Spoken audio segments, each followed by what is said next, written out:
हारा में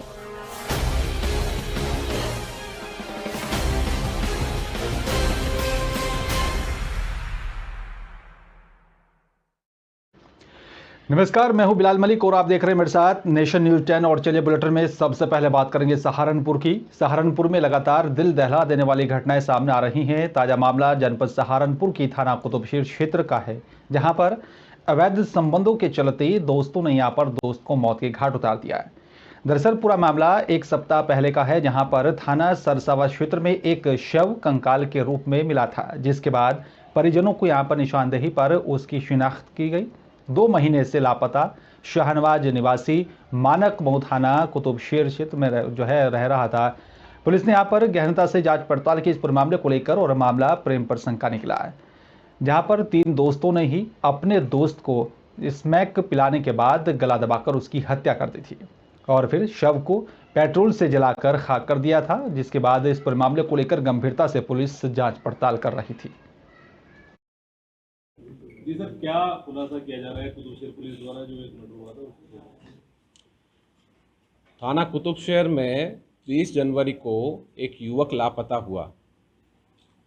ये युवक की पुलिस लगातार तलाश कर रही थी और कई संदिग्धों से पूछताछ भी की गई, परंतु युवक का शव न मिलने की वजह से पुलिस को आगे कार्रवाई करने में समस्या आ रही थी। इसी क्रम में पुलिस ने जांच करते हुए सरसावा थाने में एक कंकाल मिला था, जिस पर कि परिजनों द्वारा कपड़े और वहां अन्य सामान जो पड़ा था मृतक का, उसको देखकर उसकी शिनाख्त लापता युवक के रूप में की। परिजनों की तहरीर पर पुलिस ने मुकदमा दर्ज किया हत्या का, और इसमें पूछताछ के लिए अभियुक्तों को उठाया गया। पूछताछ में 3 लोगों को पुलिस ने गिरफ्तार किया। और चलिए बात श्रावस्ती की करेंगे। पुलिस के हाथ एक बड़ी कामयाबी लगी है। 300 ग्राम चरस के साथ एक युवक को पकड़ा है। बताया जा रहा है कि बरामद चरस की कीमत करीब 90,000 रुपये आंकी गई है। गिरफ्तार युवक पर NDPS एक्ट में मामला दर्ज कर लिया है और मामला दर्ज कर युवक को जेल भेज दिया गया। इकोना थाना अंतर्गत बाईपास का यह पूरा मामला बताया जा रहा है, जहां पर एक बड़ी कामयाबी नशे के खिलाफ पुलिस को लगी है।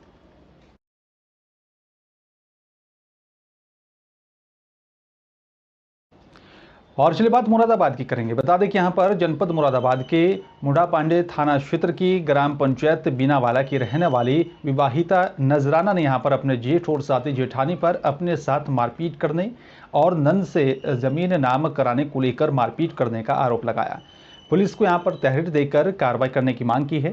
पीड़ित विवाहिता की तहरीर पर पुलिस जाँच में जुटी है।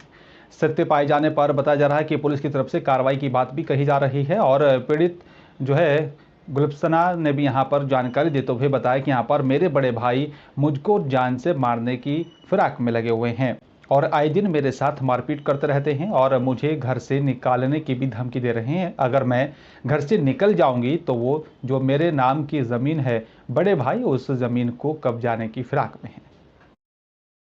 नाम है आपका? गुलफसा, क्या बात आपको मारपीट कर रहे हैं? आपके भाई क्यों कर रहे हैं?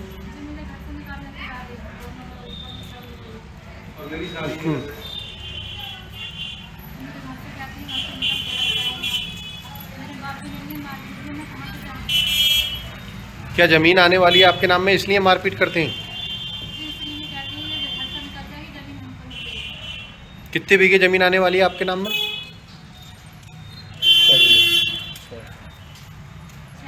6 बीघे जमीन आने वाली। भाई क्या नाम है आपका? नूर हसन भाई, आज थाने में आए हैं जमीन के विवाद को लेकर, क्या पूरा मामला है? जी सर, ये हमारी छोटी बहन है और इसके ना माँ है ना बाप है। मैं यूँ जो भी हूँ, बाप समझो मुझे, माँ समझो, भाई समझो। मैं ऐसा कर रहा हूँ, इसलिए बड़ा भाई जो है सब कुछ है पक्के कि अपने साथ में रख रहा है। ऐसा घर से बार बार निकाल रहा है, मैं खिला रहा हूँ, पिला रहा हूँ। और मैं ऐसा रखता हूँ अपने पास तो ज़मीन के मान दिए, इसलिए कि मतलब ये ना होगी घर पर, ना मिलेगी ज़मीन। क्या नाम है आपका? नजराना जी, कौन से गाँव की रहने वाली? क्या मामला आज जो थाने में आप आई हो? मार रहे थे मेरे जेठ और जेठानी। किस है? मेरी नंदू को। क्यों? इन्हें घर से निकाल रहे हैं किस लिए? जमीन की वजह से। जब जमीन मिलेगी ना घर से निकाल रहे हैं। मुरादाबाद जनपद के मुंडा पांडे थाना परिसर का आज DIG शल्भ माथुर और साथ ही SSP हेमराज मीणा की तरफ से वार्षिक निरीक्षण किया गया। आपको बता दें कि यहाँ पर डीआईजी शल्भ माथुर ने यहाँ पर थाने में बने उप निरीक्षक आगुंतक कक्ष का भी निरीक्षण के दौरान उद्घाटन किया है और थाने के सभी यहाँ पर चौकीदारों को टॉर्च वर्दी देकर सम्मानित किया। उन्हें अपने गांव में हो रही घटनाओं को सूचित करने के बारे में भी डीआईजी की तरफ से यहाँ पर अवगत करवाया गया है। सभी से थाने के बारे में जानकारी भी यहाँ पर जुटाई गई। थाने में बने महिला help desk, cyber help desk, मालखाने और साथ ही यहाँ पर रसोई घर और साथ ही शस्त्र ऑफिस, कंप्यूटर, हवार सहित यहाँ पर सभी कक्ष का निरीक्षण किया गया। सर, मोना पांडे आना हुआ है, आपका उप निरीक्षक कक्ष का निरीक्षण किया है आपने, क्या कुछ कहेंगे? ये मेरे द्वारा भी वार्षिक निरीक्षण किया जा रहा है। आज सुबह पुलिस लाइन का कुछ किया गया था, बाकी शेष है पुलिस ऑफिस और पुलिस लाइन का, वो भी शीघ्र पूरा किया जाएगा। अभी शाम को उसी वार्षिक निरीक्षण की प्रक्रिया में आज मूड़ा पांडे थाना जो है वहाँ का मेरे द्वारा और मेरे साथ वरिष्ठ निरीक्षक मुरादाबाद क्षेत्राधिकारी सभी लोग मौजूद हैं। उसके अंदर सबसे पहले हम लोग के द्वारा जो उप निरीक्षक कक्ष है और एक तरह से आगंतुक कक्ष मीटिंग हॉल टाइप है, मल्टीपर्पज़ रूम है, उसका इनॉग्रेशन किया गया है। बिजनौर में मुखबिर की सूचना पर प्रदेश स्तर का माफिया और साथ ही शातिर कुख्यात अपराधी आदित्य राणा के गैंग के 2 सदस्यीय पुलिस ने मुठभेड़ में गिरफ्तार करने में कामयाबी हासिल की है। बता दें कि यह पूरा मामला नूरपुर थाना क्षेत्र के तेलीपुरा नहर के यहाँ पर पटरी का बताया जा रहा है, जहां पर बदमाशों ने पुलिस पार्टी पर जान से मारने की नीयत से फायर कर दिया था। पुलिस टीम की तरफ से बचाव करते हुए जवाबी फायरिंग की। घेराबंदी करते हुए पुलिस ने यहां पर 2 बदमाश पीयूष और साथ ही कुलदीप को अवैध तमंचे के साथ गिरफ्तार किया। मेरा नाम विकास कुमार है। ये जो मृतक हैं कौन है आपके? मामा के लड़का है। कैसे हुई इनकी मौत? ये इनका उसको घर में से बुलाया रात को लगभग 2 बजे करीब, और उसको बुलाने के बाद इनके कुछ रिश्तेदार थे और ये खुद मिलके थे 5-6 लोग। इन्हें बुलाने के बाद इन्होंने प्लानिंग कर रहे थे शायद रात को ही। उसको बुलाने के बाद उसको लाठी डंडे से मारा और उसको पूरा घायल कर दिया, और प्लस पूल के सामने सड़क के किनारे पूल खड़ा है, उसको बांध के मारा उसको, जैसे इलाज के दौरान। परसों दिनांक 31 तारीख की रात को चाचा भतीजा में मारपीट हुई थी, जिस संबंध में 112 को सूचना थी। तो 112 मौके पर आई थी, उसको इलाज के लिए धामपुर हॉस्पिटल ले गए। हॉस्पिटल में इलाज के बाद उसको घर वापस कर दिया गया, लेकिन 1 तारीख को उसकी तबीयत खराब हुई और उसको डिस्ट्रिक्ट हॉस्पिटल बिजनौर में इलाज के लिए ले गया, जहाँ उसकी आज मृत्यु हो गई है। इस संबंध में सूचना मिली है कि लोग आक्रोशित हो रहे हैं, जाम लगाने का प्रयास कर रहे हैं। उसी के कारण से मौके पर हम भी आए हैं, तमाम फोर्स को बुलाया गया है, इनको समझा दिया गया, आगे विधिक कार्रवाई की जाएगी। और बिजनौर में तेज रफ्तार कार और ट्रैक्टर ट्रॉली में जो है जोरदार टक्कर हुई है। कार में सवार 2 युवकों ने मौके पर ही दम तोड़ दिया था। 3 की हालत नाजुक बताई जा रही, जिन्हें सीएससी में भर्ती करवा दिया था। सड़क हादसे के बाद कार की परखचे उड़ गए थे। पुलिस ने शव को जो है कब्जे में लेकर पोस्टमार्टम के लिए भेज दिया था। थाना अफजलगढ़ की NH 74 का यह पूरा मामला बताया जा रहा है, जहां पर यह दर्दनाक हादसा हुआ है।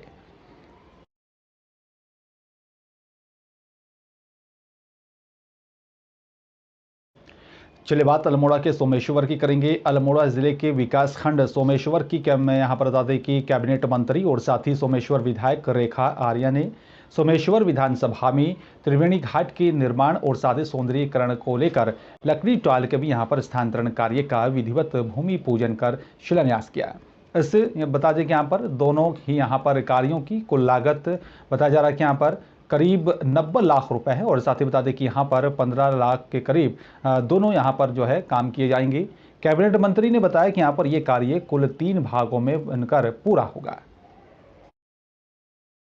देखिए, आज अपनी विधानसभा क्षेत्र सोमेश्वर मैं बहुत लंबे समय से मांग थी कि एक त्रिवेणी घाट का जो है वह सौंदर्यीकरण किया जाए। साथ ही साथ एक लकड़ी टाल की भी शिफ्टिंग के लिए लगातार उनकी ओर से मांग आ रही थी, और आज मुझे कहते हुए बेहद खुशी है कि चाहे वो त्रिवेणी घाट का विषय हो, उसके सौंदर्यीकरण के संदर्भ में लगभग 90 लाख की धनराशि, और आपके लकड़ी टाल के शिफ्टिंग के संदर्भ में 15 लाख की धनराशि जो है वह स्वीकृत कर दी गई है, जिसका आज शिलान्यास और भूमि पूजन का कार्य किया गया है। निश्चित रूप से क्षेत्र के लोग ये हमेशा से चाह रहे थे कि जब हम जीवन के अपने अंतिम क्षणों में होते हैं, तो अंतिम क्षणों में कभी बरसात के कारण, कभी पानी के तेज बहाव के कारण जब हमें अंतिम संस्कार का जो हमें क्रियाक्रम करना होता है, तो उस समय हमें कई दिक्कतों का सामना करना पड़ता है। देखिए, आज अपनी विधानसभा क्षेत्र सोमेश्वर मैं बहुत लंबे समय से मांग थी कि एक त्रिवेणी घाट का जो है वह सौंदर्यीकरण किया जाए। साथ ही साथ एक लकड़ी टाल की भी शिफ्टिंग के लिए लगातार उनकी ओर से मांग आ रही थी और आज मुझे कहते हुए बेहद खुशी है कि चाहे वो त्रिवेणी घाट का विषय हो, उसके सौंदर्यीकरण के संदर्भ में लगभग 90 लाख की धनराशि और आपके लकड़ी टाल के शिफ्टिंग के संदर्भ में 15 लाख की धनराशि जो है वह स्वीकृत कर दी गई है, जिसका आज शिलान्यास और भूमि पूजन का कार्य किया गया है। निश्चित रूप से क्षेत्र के लोग ये हमेशा से चाह रहे थे कि जब हम जीवन के अपने अंतिम क्षणों में होते हैं तो अंतिम क्षणों में कभी बरसात के कारण, कभी पानी के तेज बहाव के कारण जब हमें अंतिम संस्कार का जो हमें क्रियाक्रम करना होता है तो उस समय हमें कई दिक्कतों का सामना करना पड़ता है। देखिए, आज अपनी विधानसभा क्षेत्र सोमेश्वर मैं बहुत लंबे समय से मांग थी कि एक त्रिवेणी घाट का जो है वह सौंदर्यीकरण किया जाए। साथ ही साथ एक लकड़ी टाल की भी शिफ्टिंग के लिए लगातार उनकी ओर से मांग आ रही थी और आज मुझे कहते हुए बेहद खुशी है कि चाहे वो त्रिवेणी घाट का विषय हो, उसके सौंदर्यीकरण के संदर्भ में लगभग 90 लाख की धनराशि और आपके लकड़ी टाल के शिफ्टिंग के संदर्भ में 15 लाख की धनराशि जो है वह स्वीकृत कर दी गई है, जिसका आज शिलान्यास और भूमि पूजन का कार्य किया गया है। निश्चित रूप से क्षेत्र के लोग ये हमेशा से चाह रहे थे कि जब हम जीवन के अपने अंतिम क्षणों में होते हैं तो अंतिम क्षणों में कभी बरसात के कारण, कभी पानी के तेज बहाव के कारण जब हमें अंतिम संस्कार का जो हमें क्रियाक्रम करना होता है तो उस समय हमें कई दिक्कतों का सामना करना पड़ता है। देखिए, आज अपनी विधानसभा क्षेत्र सोमेश्वर मैं बहुत लंबे समय से मांग थी कि एक त्रिवेणी घाट का जो है वह सौंदर्यीकरण किया जाए। साथ ही साथ एक लकड़ी टाल की भी शिफ्टिंग के लिए लगातार उनकी ओर से मांग आ रही थी और आज मुझे कहते हुए बेहद खुशी है कि चाहे वो त्रिवेणी घाट का विषय हो, उसके सौंदर्यीकरण के संदर्भ में लगभग 90 लाख की धनराशि और आपके लकड़ी टाल के शिफ्टिंग के संदर्भ में 15 लाख की धनराशि जो है वह स्वीकृत कर दी गई है, जिसका आज शिलान्यास और भूमि पूजन का कार्य किया गया है। निश्चित रूप से क्षेत्र के लोग ये हमेशा से चाह रहे थे कि जब हम जीवन के अपने अंतिम क्षणों में होते हैं तो अंतिम क्षणों में कभी बरसात के कारण, कभी पानी के तेज बहाव के कारण जब हमें अंतिम संस्कार का जो हमें क्रियाक्रम करना होता है तो उस समय हमें कई दिक्कतों का सामना करना पड़ता है। देखिए, आज अपनी विधानसभा क्षेत्र सोमेश्वर मैं बहुत लंबे समय से मांग थी कि एक त्रिवेणी घाट का जो है वह सौंदर्यीकरण किया जाए। साथ ही साथ एक लकड़ी टाल की भी शिफ्टिंग के लिए लगातार उनकी ओर से मांग आ रही थी और आज मुझे कहते हुए बेहद खुशी है कि चाहे वो त्रिवेणी घाट का विषय हो, उसके सौंदर्यीकरण के संदर्भ में लगभग 90 लाख की धनराशि और आपके लकड़ी टाल के शिफ्टिंग के संदर्भ में 15 लाख की धनराशि जो है वह स्वीकृत कर दी गई है, जिसका आज शिलान्यास और भूमि पूजन का कार्य किया गया है। निश्चित रूप से क्षेत्र के लोग ये हमेशा से चाह रहे थे कि जब हम जीवन के अपने अंतिम क्षणों में होते हैं तो अंतिम क्षणों में कभी बरसात के कारण, कभी पानी के तेज बहाव के कारण जब हमें अंतिम संस्कार का जो हमें क्रियाक्रम करना होता है तो उस समय हमें कई दिक्कतों का सामना करना पड़ता है। देखिए, आज अपनी विधानसभा क्षेत्र सोमेश्वर मैं बहुत लंबे समय से मांग थी कि एक त्रिवेणी घाट का जो है वह सौंदर्यीकरण किया जाए। साथ ही साथ एक लकड़ी टाल की भी शिफ्टिंग के लिए लगातार उनकी ओर से मांग आ रही थी और आज मुझे कहते हुए बेहद खुशी है कि चाहे वो त्रिवेणी घाट का विषय हो, उसके सौंदर्यीकरण के संदर्भ में लगभग 90 लाख की धनराशि और आपके लकड़ी टाल के शिफ्टिंग के संदर्भ में 15 लाख की धनराशि जो है वह स्वीकृत कर दी गई है, जिसका आज शिलान्यास और भूमि पूजन का कार्य किया गया है। निश्चित रूप से क्षेत्र के लोग ये हमेशा से चाह रहे थे कि जब हम जीवन के अपने अंतिम क्षणों में होते हैं तो अंतिम क्षणों में कभी बरसात के कारण, कभी पानी के तेज बहाव के कारण जब हमें अंतिम संस्कार का जो हमें क्रियाक्रम करना होता है तो उस समय हमें कई दिक्कतों का सामना करना पड़ता है। देखिए, आज अपनी विधानसभा क्षेत्र सोमेश्वर मैं बहुत लंबे समय से मांग थी कि एक त्रिवेणी घाट का जो है वह सौंदर्यीकरण किया जाए। साथ ही साथ एक लकड़ी टाल की भी शिफ्टिंग के लिए लगातार उनकी ओर से मांग आ रही थी और आज मुझे कहते हुए बेहद खुशी है कि चाहे वो त्रिवेणी घाट का विषय हो, उसके सौंदर्यीकरण के संदर्भ में लगभग 90 लाख की धनराशि।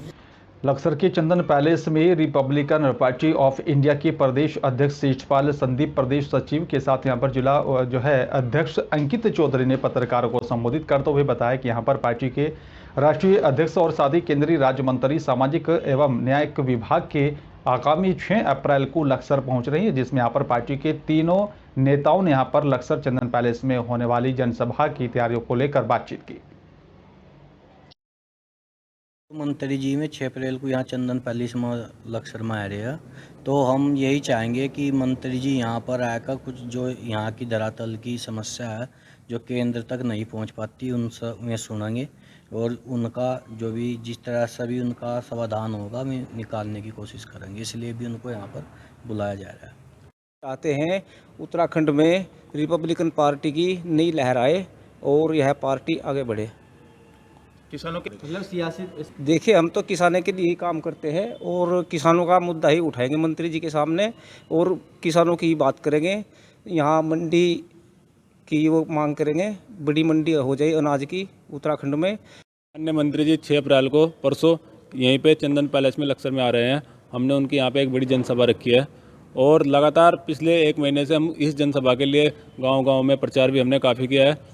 और जैसा कि आप देख रहे हैं कि जो क्षेत्र में राजनीति चल रही है, कहीं ना कहीं हमारी रिपब्लिकन पार्टी यहाँ लक्सर के सीटपुर में पेयजल योजना पर लाखों का बिल बकाया होने के बावजूद ऊर्जा निगम ने यहां पर बिजली काट दी है और इसके चलते यहां पर लोग 2 महीने से पीने के पानी को तरस रहे हैं।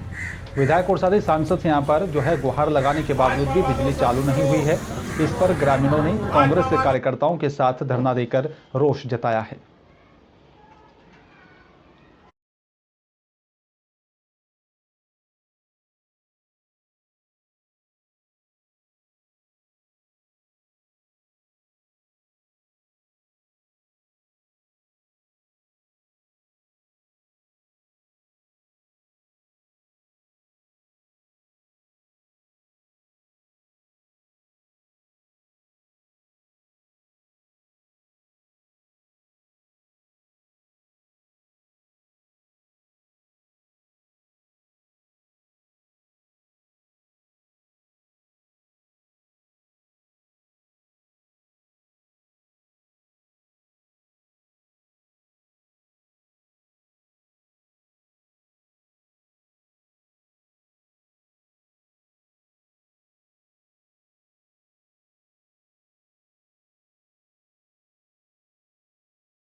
अल्मोड़ा जिले के विकास खंड सल्ट की ग्राम प्रधान खोलियो क्यारी घन सिंह कड़ाकोटी ने बता दें कि यहाँ पर कहा है कि ग्राम पंचायत खोलियो क्यारी में यहाँ पर ताबतोड़ जो है तारबाड़ करवाने की मांग को लेकर एसडीएम सल्ट, जिलाधिकारी अल्मोड़ा मंदना सिंह और मुख्यमंत्री पुष्कर सिंह धामी, प्रधानमंत्री नरेंद्र मोदी को एक पत्र भेजा है, लेकिन अभी तक कोई कार्रवाई नहीं हो पाई है। बता दें कि यहाँ पर गांव में जंगली जानवर लगातार फसलों को काफी नुकसान पहुंचा रहे हैं, जिसको लेकर यह कदम उठाया जा रहा है।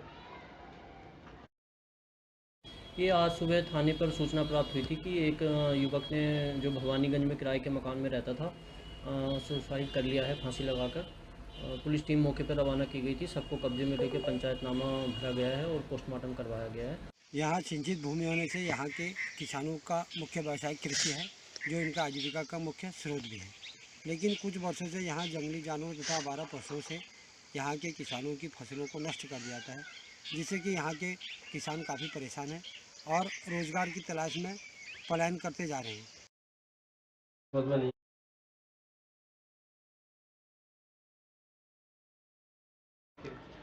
धर्मनगरी हरिद्वार में उत्तराखंड सरकार की तरफ से यहां पर जो है पूर्ण कार टैक्सी योजना को हरी झंडी देने के बाद पूर्ण कार टैक्सी रूट को भी लेकर व्यापारियों में आक्रोश देखने को मिल रहा है। आज व्यापारियों की तरफ से यहां पर विरोध प्रदर्शन कर सरकार के खिलाफ जमकर नारेबाजी की गई। पूर्ण कार का जो रूट है वो इतना कंजेस्टेड रूट है दलतारा पुल से हर की मोड़ी पर, उस पर पूर्ण कार संभव ही नहीं। कैसे चलेगी तो व्यापारी उजड़ जाएंगे सारे, पब्लिक को दिक्कत होगी। यहाँ शाइयां निकलती हैं, जुलूस निकलते हैं, कुंभ की शाइयां निकलती हैं, कैसे निकलेंगे, कहाँ से निकलेंगे? हर रोज अन्य संस्थाओं के जुलूस निकलते हैं, तो उसकी वजह से बहुत दिक्कत हो जाएगी। व्यापारियों को बहुत बड़ा नुकसान है स्पोर्ट कार से अपर रोड पे आने से। व्यापार पूरी तरह प्रभावित हो जाएगा, मार्केट पूरी तरह खत्म हो जाएगी। जो भी डीपीआर बनी है, जो भी सरकार ने शासन ने डीपीआर बनाई है, अधिकारियों ने हमारे से कोई बात नहीं करी गई, हमें कोई विश्वास में नहीं लिया गया। जबरदस्ती हमारे पे थोपा जा रहा है, हम इसको बर्दाश्त नहीं करने वाले। चलिए बात अब फरीदाबाद की करेंगे। कैबिनेट मंत्री मूलचंद शर्मा के बल्लभगढ़ विधानसभा क्षेत्र में लगातार विकास कार्यों की झड़ी लगी हुई है। बता दें कि यहां पर जो है कल कैबिनेट मंत्री ने यहां पर करोड़ों की विकास कार्यों का शुभारंभ किया था और वहीं सेक्टर 62 में लोगों की यहां पर मांग पर उन्होंने आज अटल चौक पर शॉपिंग सेंटर का भी शिलान्यास किया है, जिसके चलते वहां पर आसपास के लोगों को सीधा इसका फायदा होगा। आज 62 में जो मार्केट का जो शॉपिंग सेंटर उसका अटल चौक पे जो आज हमने शुरुआत की है, अटल चौक भी बनाएगा और मार्केट भी ये बन के तैयार होगी। इससे लोगों को लाभ मिलेगा और सबसे इजी मार्केट रहेगी जो फतेहपुर साउथ रोड पे है, सबसे ज़्यादा लाभ मिलेगा, सबसे बड़ा चौक बनेगा और मैं यहाँ के लोगों को बधाई दूंगा। इसका लाभ पूरे सेक्टर के लोगों को। संजय कॉलोनी में घर में सो रहे एक यहां पर 18 वर्षीय युवक की दो लोगों ने तेजधार हथियार से हमला कर उसकी हत्या कर दी। वहां से फरार हो गए थे। हत्या के बाद मोहल्ले में दहशत का माहौल बना हुआ है। मृतक युवक की मां का कहना है कि यहां पर वे बिहार के रहने वाले हैं और यहां रहकर अपनी जो है गुजर बसर वो कर रहे थे। जिस मकान में वो किराए पर रह रहे हैं, इसी मकान में ही यहाँ पर कुछ और भी युवक हैं वो रहते हैं और 4 दिन पहले यहाँ पर कमरा खाली करने को लेकर जो है वो चले गए थे। रात 9 बजे उनका बेटा काम करके वापस आया था, लेकिन उस सुबह उसके साथ ये हादसा हमें देखने को मिला है। अच्छा, कोई पुरानी दुश्मनी? ये 2 थे। पुरानी दुश्मनी थी कोई? हाँ, पहले 4 दिन है कमरा में रहे। अच्छा, कमरा में? हाँ, 4 दिन था। 4 दिन में कमरा खाली करके अब भाग गया, बड़ा का बड़ा छोड़ के। अब पूरा मकान वाले बोले कि पूरा किराया दे। अच्छा, क्या करता था विशाल? विशाल हमारा पढ़ता था। कौन सी क्लास में? 11वां में। 12 में आजकल में एडमिशन करवाने को सब लड़का वो भी पढ़ता है तो वो सब लड़का पे जब छुट्टी रहता था तो काम पे चल जाता था। वो लड़का के लिए आके कि चल भाई हम मिस्त्री हैं, टट्टी मेरा आगे रहियो, तू भी कमा लेगा। चलिए बात गंज बासोदा की करेंगे। भगवान महावीर के जन्म कल्याण के यहाँ पर अवसर पर जो है भव्य यात्रा निकाली, एक समारोह का आयोजन किया गया है। समारोह में यहाँ पर श्रद्धालुओं ने भगवान महावीर की यहाँ पर आरती उतारी और मुख्य मार्ग और साथ ही चौराहे को सजाया गया। आचार्य श्री विद्यासागर जी महाराज यहाँ पर शिष्या आर्या का अंतमती माता जी जो सत्संग के भी यहाँ पर सानिध्य में भगवान महावीर का जो है जन्म कल्याण महोत्सव जो है बड़े ही धूमधाम के साथ मनाया गया है।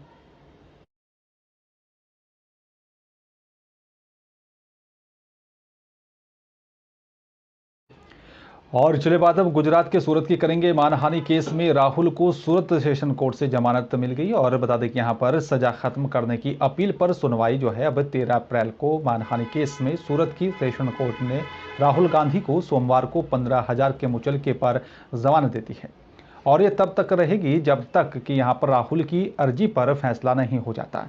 अब इस मामले में अगली सुनवाई 13 अप्रैल को होगी। अगली सुनवाई में राहुल का मौजूद रहना जरूरी नहीं है। निचली अदालत से दी गई सजा पर रोक की अर्जी पर अभी कोई फैसला नहीं हुआ है।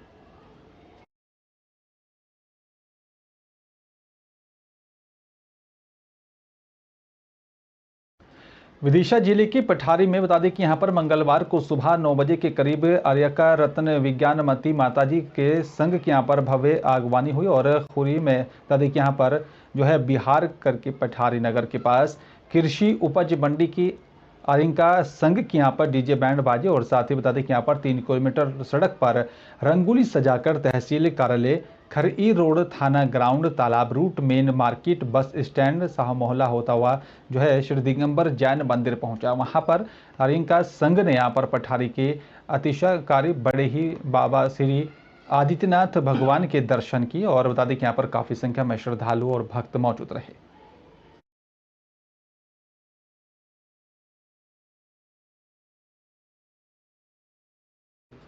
चलिए बात विदिशा की करेंगे। बता दें कि यहाँ पर सुबह बीरखेड़ी से आ रहा एक परिवार अपनी लाडली लक्ष्मी बहना योजना के KYC कराने के लिए अपनी मोटरसाइकिल से विदिशा आ रहे थे और जहां बेतवा पुल पर उन्हें एक ट्रक ने जोरदार टक्कर मार दी। इसमें चारों को गंभीर चोटें आई हैं, जिसका नाम प्रमोद अहिरवार बताया जा रहा है और उनकी पत्नी गायत्री बाई, जिसमें यहाँ पर 3 साल का और 5 साल का बच्चा भी शामिल है। थाना प्रभारी आशुतोष सिंह राजपूत ने बताया कि यहाँ पर सूचना मिलती है और जो है पुलिस मौके पर पहुंच गई थी और कुछ लोगों की मदद से उन्हें अटल बिहारी वाजपेयी मेडिकल कॉलेज में भर्ती करवा दिया था, जहां पर उनका इलाज चल रहा है। क्या नाम है आपका? ज्योति। ये जिनका एक्सीडेंट हुआ कौन है आपके? बेन क्या क्या नाम है? बिन्ना को गायत्री नाम है और बिल्लर का बंटी नाम है। यहाँ क्यों आ रहे थे विदिशा? बैंक में जा रहे थे। किस लिए? वो कुछ करवा रहे ना बैंक में, KYC करवा जा रहे थे। तो कितने लोगों का एक्सीडेंट हुआ, कैसे हुआ है? कैसे जो पता नहीं है कैसे हुआ, हम यहीं रहते हैं, 2 बच्चे हैं हमको। आपको कैसे पता चला? हमें कॉल आया। सर अभी जो एक्सीडेंट हुआ है 4 लोग घायल। आज सुबह करीब 9:15 बजे सूचना प्राप्त हुई थी कि बेतवा ब्रिज पर एक एक्सीडेंट हुआ। तत्काल मौके पर पहुंचा, पुलिस टीम के साथ पहुंचे। वहां पाया कि मोटरसाइकिल चालक प्रमोद अहिरवार, उसकी पत्नी और 2 छोटे बच्चे 3 साल और 5 साल की उम्र के थे, उनके साथ अपने गांव बेरखेड़ी से विदिशा आ रहे थे। सामने से एक ट्रक के चालक ने तेजी और लापरवाही चला के टक्कर मार दी, जिससे चारों लोग घायल हो गए हैं, जिन चारों लोगों को पुलिस द्वारा स्थानीय लोगों की मदद से मेडिकल कॉलेज में भर्ती करा दिया।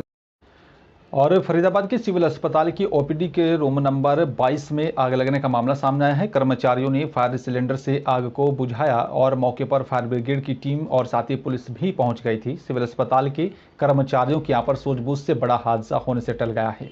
बताया जा रहा है कि यहाँ पर पंखे से उठी चिंगारी की यहाँ पर वजह से कंप्यूटर में भी ब्लास्ट हुआ है, जिसके बाद यहाँ पर यह आग लगी थी।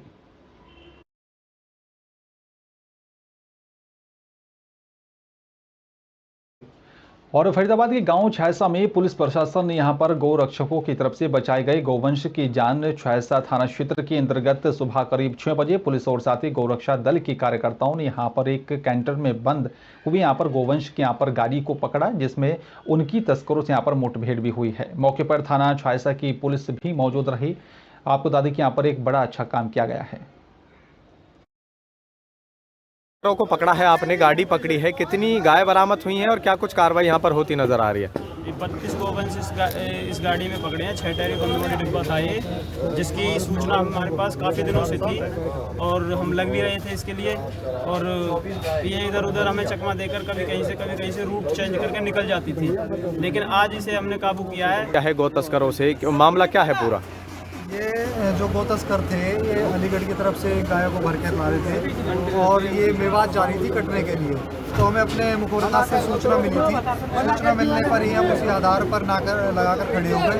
हाँ, हमें सुबह करीब 5:30 पौने 6 बजे के आसपास सूचना मिली थी कि नोएडा की तरफ से और पलवल की तरफ एक गाड़ी जाएगा जो कैंटर है, बंद बॉडी का है, कंटेनर है, उस कंटेनर में गाय भरी है। तो हमने अपना नाका लगाया, हमारे साथ जो सूचना देने वाले थे वो भी थे। हमने ये करीब मौजपुर से टोल पैल से 1 किलोमीटर पहले नाका लगाया था, वहाँ पीछे गाड़ी छोड़ के भाग गया। वहाँ जाकर चेक कराया तो इसमें गायें भरी थी। चलिए बात अब लक्सर की करेंगे। बता दें कि लक्सर में यहाँ पर गारमेंट्स की एक छोटी सी दुकान चलाने वाले रतन लाल करीब 26 सालों से रमजान महीने में लगातार यहाँ पर रोजे रखते आ रहे हैं और इसी प्रकार तमाम हिंदू त्योहारों को भी वो परंपरानुसार मनाते आ रहे हैं। रतन लाल गीता और साथ ही कुरान में कोई फ़र्क नहीं समझते हैं और इसी को लेकर वो लगातार रमज़ान में अपने रोज़े रखते हैं और उनकी नज़रों में यहाँ पर रोजे और साथ ही नवरात्रों में भी कोई अंतर नहीं है। दोनों ही उस परमपिता परमेश्वर और साथ ही अल्लाह ताला की यहाँ पर प्रार्थना और साथ ही इबादत है, इसलिए वो यहाँ पर सभी त्यौहार बड़ी धूमधाम के साथ मनाते हैं। मेरे मन की बात है जी, मेरे दिल में जो आई कि रोज़ा बहुत ही एक सवाब का काम है रोज़ा रखने का, इस वजह से मेरे मन में आ गया और मैंने जब से ही रोज़े शुरू कर। कितने साल हो गए? 26 साल से भी ज़्यादा हो गए। ये जिस तरह का आजकल माहौल है देश में, हिंदू मुस्लिम नफरत ना जी, यहाँ तो हमारे एरिया में कोई भेदभाव नहीं है किसी का, सब सही तरीके से रहते हैं। परिवार समाज के लोग आपको कुछ समाज के लोग मुझे कुछ नहीं कहते। और फिलहाल इस बुलेटिन में मेरे साथ सिर्फ इतना ही। बाकी देश दुनिया की तमाम बड़ी खबरों को सबसे पहले देखने और जानने के लिए आप देखते रहिए नेशन न्यूज़ 10। नमस्कार।